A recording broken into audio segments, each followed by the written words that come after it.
now we are going to discuss Revelation 17 and 18. Okay, so we're skipping chapters 14, 15 and 16.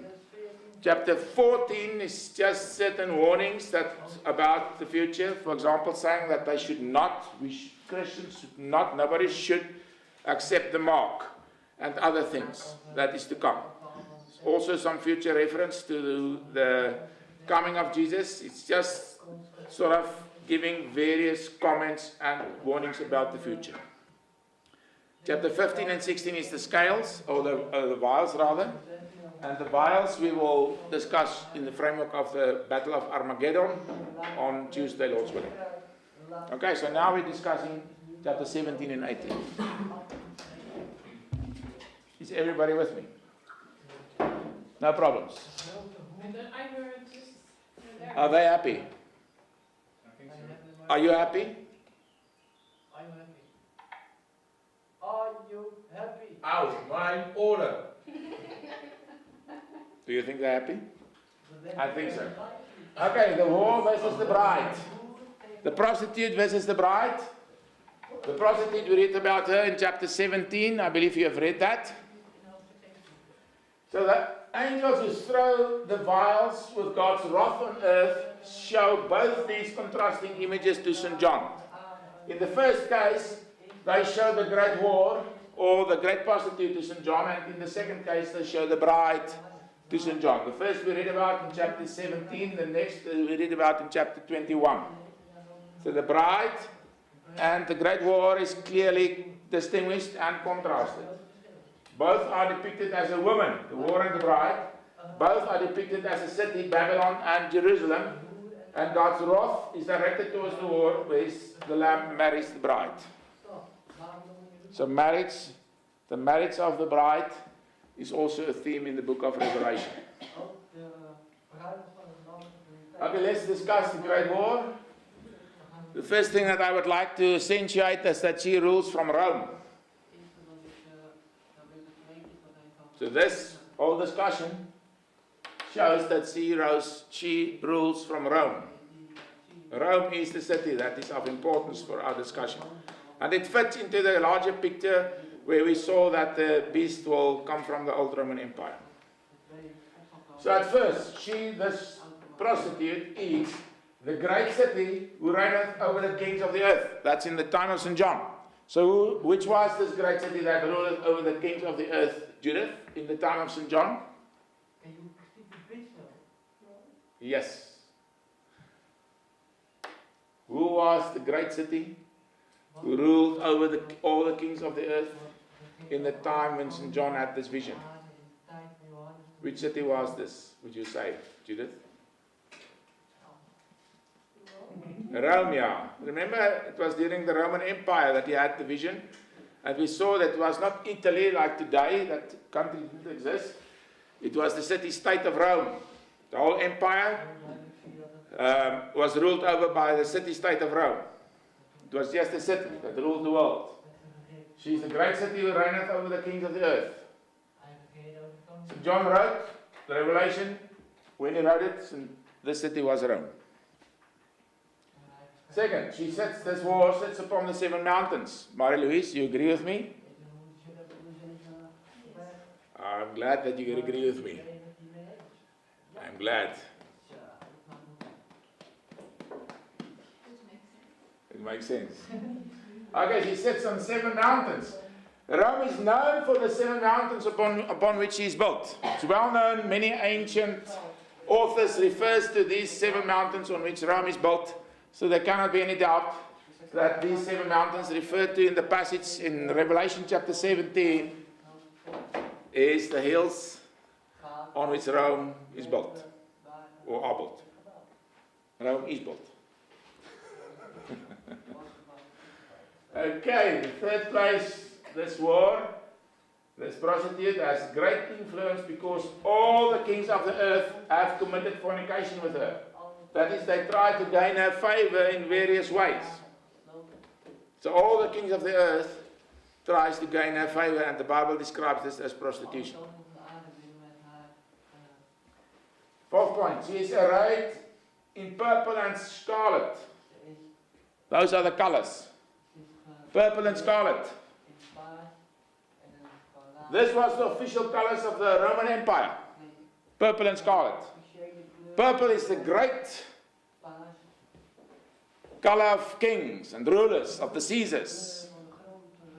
Scarlet was also an important color in the Roman Empire. But it's also the colors that is depicted in the Roman Catholic Church. And both had or has their seat in Rome. Both ancient heathen Rome and the later Roman Catholic Church, which took over many aspects of the Roman rule in later times. They share the same colors, purple and scarlet, and they both ruled in Rome. So now we have introduced the Roman Catholic Church. The great prostitute, she is decked with gold and precious stones and pearls. That just means that she's very rich. And this is both the old Roman Empire as well as the Roman Catholic Church is they both are very rich. The next characteristic. What did you say about the colors? About what? The colors. Purple and scarlet.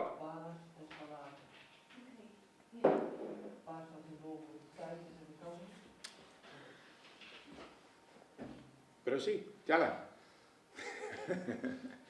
You with us? You give a preaching on his silver. Yeah, I like it. Is he adding stuff? Yeah, he's adding stuff. No, purple is not the color of king and Yeah, I said that. Yeah. I said that. Yeah, but Okay. he don't say it now, but he said it before, so.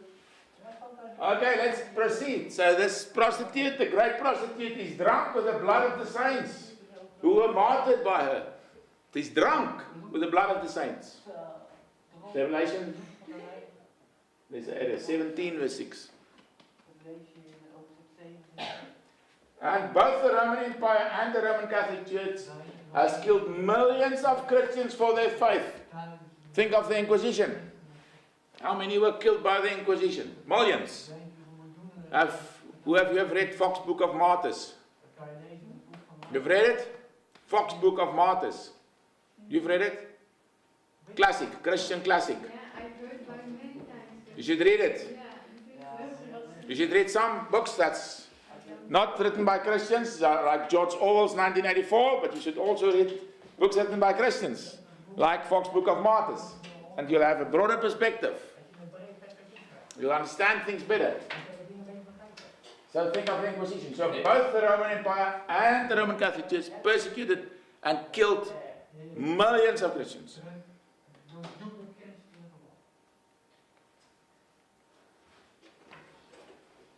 Okay.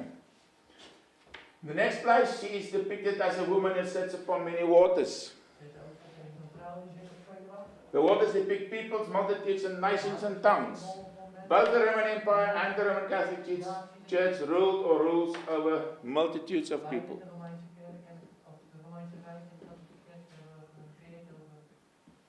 In the eighth place, the name written on her forehead is Mystery Babylon the Great. That was written on the forehead of the great prostitute. And she has a golden cup in her hand.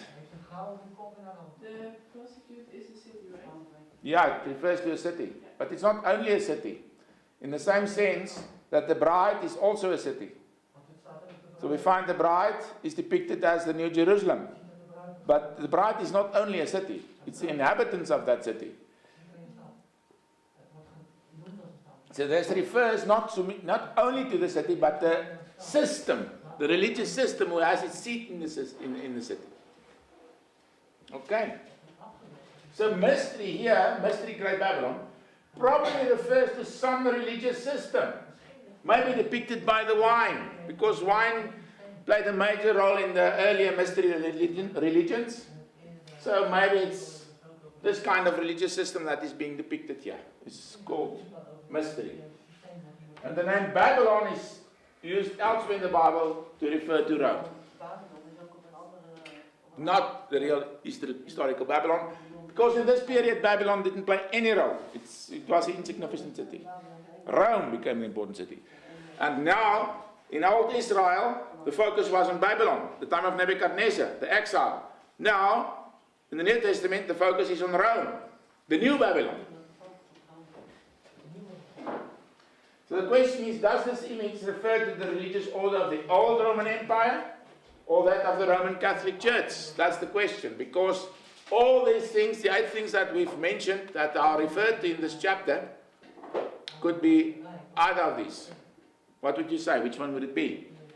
Renanda, what would be your guess? Don't read, just talk to me. Sorry, what was the question? Does it refer to the old Roman Empire or to the Roman Catholic Church, this prophecy? What would you say? What would you suggest? And why? My first thought is the Roman Empire. Okay. Because I thought actually that the Roman Catholic Church was a little bit out of the picture in old prophecies. So. It didn't exist at that stage. Yeah. But remember, it's a prophecy. So the Yeah. prophecy concerns future things, future events. Yeah, but I actually don't really know. Okay. Somebody else who would like to try? What do you think? Yeah, Jacobine? I think the Roman Catholic Church, for me, it has not so much power actually. Not today. Yeah, that's correct, yeah. So, and it's actually, it had power, but it's actually not anymore. So I think that's not it. Maybe something, I think just a future event. Future event, but it's in Rome. So, and it killed millions of Christians. So it's maybe something just in future that we don't know about at this stage. But it seems quite possible that it could be just the Roman Catholic Church. Okay. To me, like now, They're not that important. no, Rome is not important, the Catholic Church is not important. Yeah, there's a bill, 1 billion members. Yeah, but they are all, they say I'm Catholic, but they mean nothing with it. That's true. But we'll come back to these things. Okay, we will discuss it further, yes? But like in verse 16, 10 warns, they will hate the prostitutes. Ah, say, the 10 kings. Yeah. Now we're thinking. The 10 kings hate the prostitutes and burns her. Yes, you wanted to say something. Yeah, maybe it's dangerous, I say. Dangerous, what do you want to say? Yeah, I've also heard that the Talmud, you have also a Babylonische Talmud. Yeah. I've also heard that Vatican media is is saying that it is to this, and also because Talmud is more important than the Bible for the Jews. Yeah. Yeah, you had 2 Talmuds, the Jerusalem Talmud and the Babylonian Talmud. But remember, when will the 10 kings rise on the scene? When will they come? They will come at the end of days. Remember, the 10 kings rule with the Antichrist. And then we read in chapter 17 that Jesus, the Lamb, will fight when he appears with the Antichrist and the 10 kings. So the 10 kings rule at the end of days, and they burn the prostitute. Which means the prostitute must exist, not in historic sense only, but also in future sense in the time of the 10 kings and the Antichrist. So it must be the future aspect that is of importance. The question is, does this image refer to the religious order of the old Roman Empire or that of the Roman Catholic Church?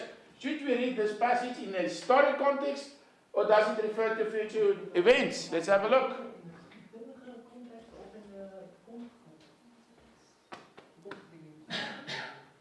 Patience is always a good thing, to have some patience. There we are. Here's the ruins of ancient Rome. Who of you have visited Rome? Kaido, you visited it? Somebody else? Nice city to visit. Beautiful. I like to visit in time. I'm there on the picture. Oh, it's you? Yes. Yeah. Say again? I like to visit it in time. It's very nice. Beautiful. And here you can see the ruins of ancient Rome and what's left of their old temples in Rome. Heathen temples. Was the destruction of the city by the Germanic peoples the fulfillment of the prophecy about the destruction of the war? She's destroyed. She's burned. The Vandals, they came to Rome and they destroyed her to some extent. That's why we call somebody that breaks something a vandal. Do they call it, noem julle iemand wat iets breek 'n vandaal? Yeah. It's because of the Vandals, because they plundered Rome. That's where it originated. Okay, so is it that? Is it the ancient Germanic peoples? Let's see. The third point, which is important, is the relation between the prostitute and the beast and the Antichrist. There's a certain relation, close relationship between the prostitute and the beast, between the whore and the Antichrist. Point A, the whore sits on the beast. The prostitute rides on the beast. The whore and the beast, that's the Antichrist, they are closely connected. This implies a connection between the religious system of Rome and the empire of the Antichrist. There's some relation between the religious order in Rome and the Antichrist and his empire. Now we may recall the Holy Roman Empire. Do you recall that, the Holy Roman Empire? One of the feats. Where there were two seats of power, namely the emperor and the pope in Rome. And remember, we saw that was one of the feet out of which the Antichrist's empire will arise eventually.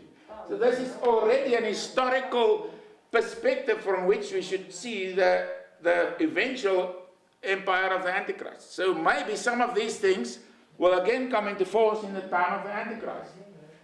So this empire came in the place of the western part of the old Roman Empire. You know that. Rome was closely connected with the rulers of that empire. She gave them their blessing and crowned them Caesar.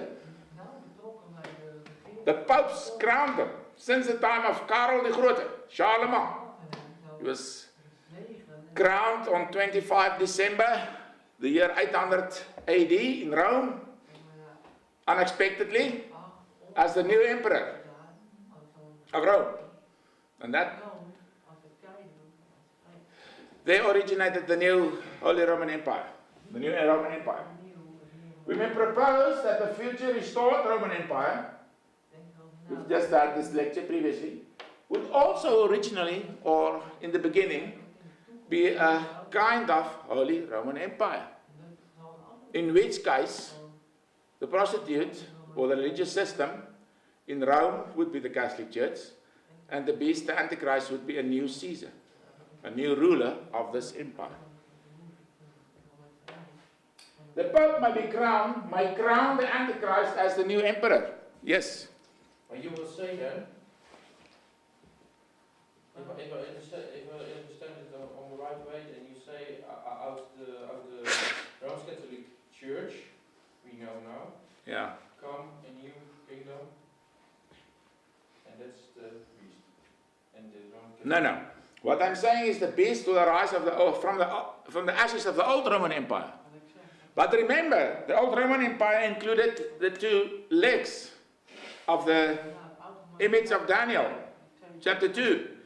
But also the two legs, the 2 feet. And out of the feet come the toes. And one of the feet we've already seen is in fact the ancient Holy Roman Empire that existed for more than 1,000 years on the world scene. So when this is a renewed Roman Empire, most likely it will not only be a renewed Roman Empire, but it will also be a renewed Holy Roman Empire. And that will explain the close relation between the beast, or the Antichrist, and this religious system in Rome. Because this is what we found historically. The Pope may crown the Antichrist the new emperor. Okay. Maybe the future emperor, that's the Antichrist, would use his influence to make someone Pope, who would in turn crown him Holy Emperor.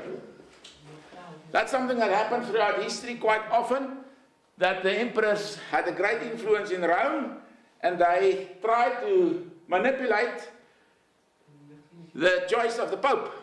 They wanted to get the kind of Pope elected in Rome, who will again crown them Emperor. So maybe we'll have some same type of things happening in the end of times.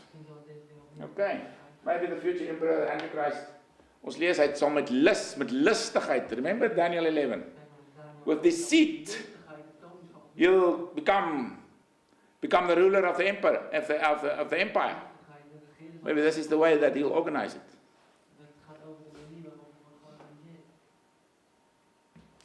The next point is the war, the prostitute is burned by the 10 kings who rule with the beast.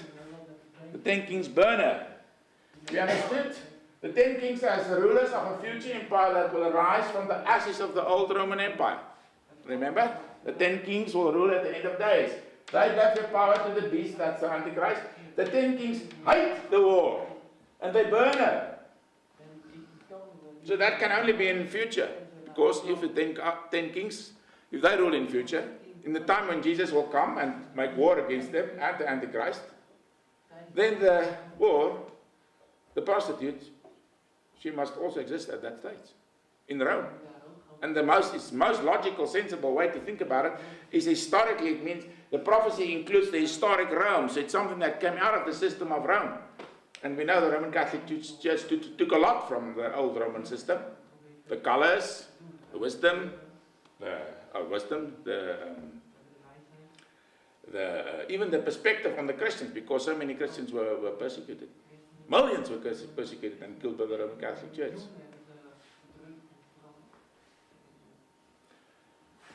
Okay, they hate the war, they burn her, they rule at the time of the second coming because Jesus Christ makes war against them and the beast in Revelation 17 verse 14.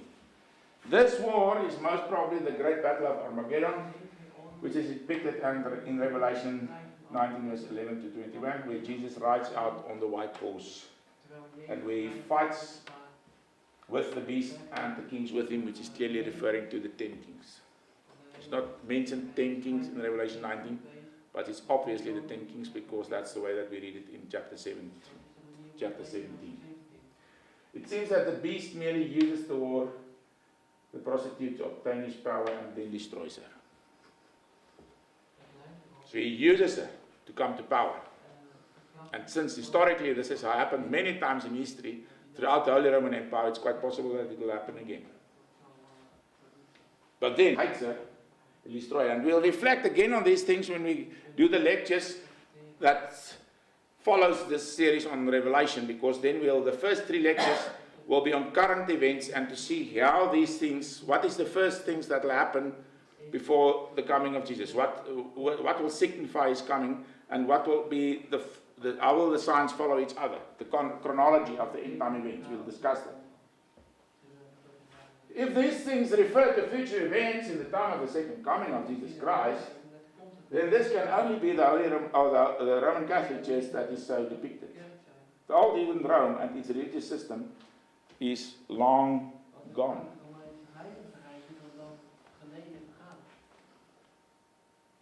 You with me? So the woman on the beast. So I would just like here to get some other mythological pictures into play. Tomorrow at 8:30, when you all come to the chapel, I'll discuss the ancient worldview that we also find in the book of Revelation. And here we also have such a picture, the ancient mythological image that's of Europe riding on the bull. And this is also, maybe in a prophetic sense, an image of the rising Europe. Here we find Europe riding on the bull, and that is how the European Union is depicted. That was in the Time magazine. And maybe the image in the Bible of the prostitute riding on the beast has a certain reference to this. It's built upon that well-known mythological image. And then, lastly, in chapter 18, we find an elegy for the prostitute. It's a song, but it's a klaaglied. What would that be? Say again? Lamentation, exactly. Song of Lamentations. An angel appears who pronounces the fall of the great war. Babylon the Great is fallen, is fallen. Now this is taken from the Old Testament, where the fall of Rome itself is pronounced. But now we've seen, although Rome has historically been destroyed, this is clearly a multiple prophecy that also has reference to end time events.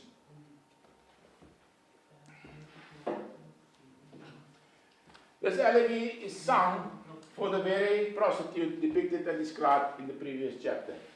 How do we know this? Both are referred to as Babylon. Both are depicted as a great whore. Both are depicted as a city that would be burned down. Both are very rich. Both are arrayed in purple and scarlet, and are decked with gold, precious stones, and pearls. In both cases, the kings of the earth committed prostitution with her. Both are filled with the blood of the saints. Both are burned by fire. So some people will try to distinguish between Revelation chapter 17 and Revelation chapter 18. Oh, I've gone too fast. You with me?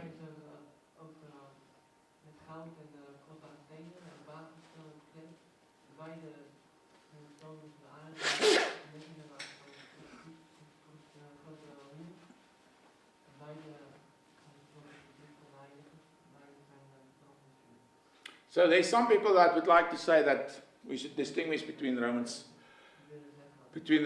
chapter 17 and Revelation chapter 18, but in my view there's no difference. It's just referring to the same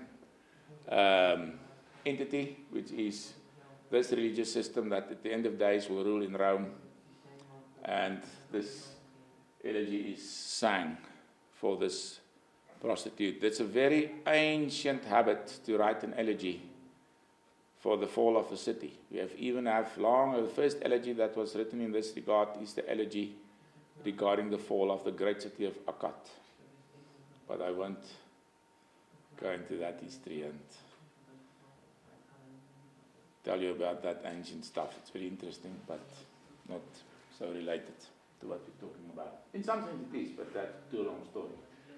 Okay, so the war, the prostitute depicted in chapter 17, riding on the beast, on the Antichrist, shows the close relationship between these two. And we've seen that maybe this image is taken from a mythological image of Zeus. You know the story of Europe? You're living in the continent of Europe. You should surely know the story of Europe. Marie-Louise, do you know the story of Europe? The beautiful maiden of Canaan? Yes? I think I've heard about it, but I You can't remember it. Yeah, are you not an European? If you're a true European, you should at least know the story about Europe. Who she was. We know the story. Yeah, Gert? I read it once, I think, but the girl is Zeus. Yeah, that's correct. Yes, the Greek god Zeus. And the wife is Europe. The woman, yeah. The woman. And But what is the story? I forget. You forgot. Okay. You see, she was bathing with ladies in waiting on the shores of the country of Canaan, ancient Canaan. And then this god Zeus, he had many relations with many women, many, all over the place. And he saw her. So he appeared in the form of a beautiful bull, young bull. And she was quite in wonder as to this beautiful bull that just appeared there out of the blue on the beach. And that was very much part of rituals in that time. The bull played an important role in all their rituals. And especially in ancient Canaan, you find the image of the bull is very important. So she hung some beautiful flowers on the bull. She got on the bull. And when she sat on the bull, it ran through the sea towards the Isle of Crete. And in the process, she was impregnated. And a boy was born to them, to her. And his name was Minos, King Minos, the great King Minos. But from whom came the Cretan civilization, the later Minoan civilization, from which came, to some extent, the Greek civilization.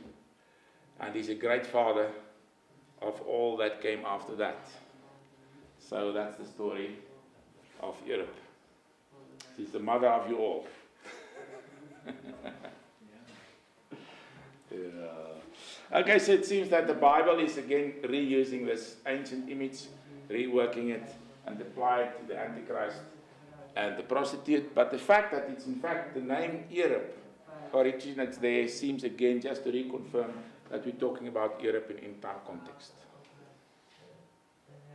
It brings it closer, the name Europe, in the framework of Bible prophecy. Okay, so I think this is more or less it.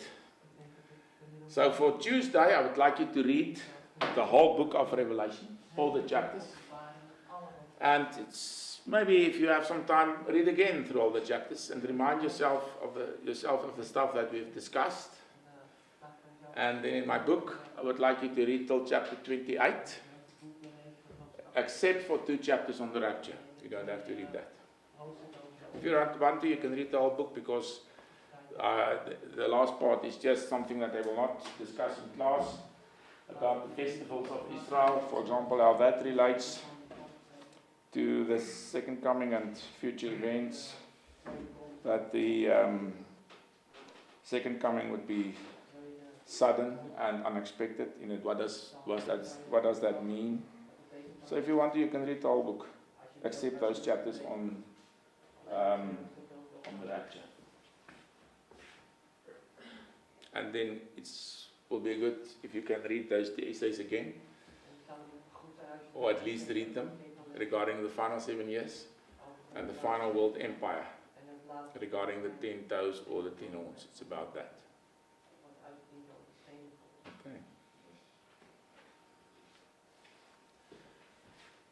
Okay. So next week we'll start with the great battle of Armageddon. Okay, that will be the next topic. And after that, the millennium. So that will include chapters 15, 16, and 19 in Revelation, as well as then 24 regarding the millennium and the new world and the new earth and heaven, the chapter after that. Okay.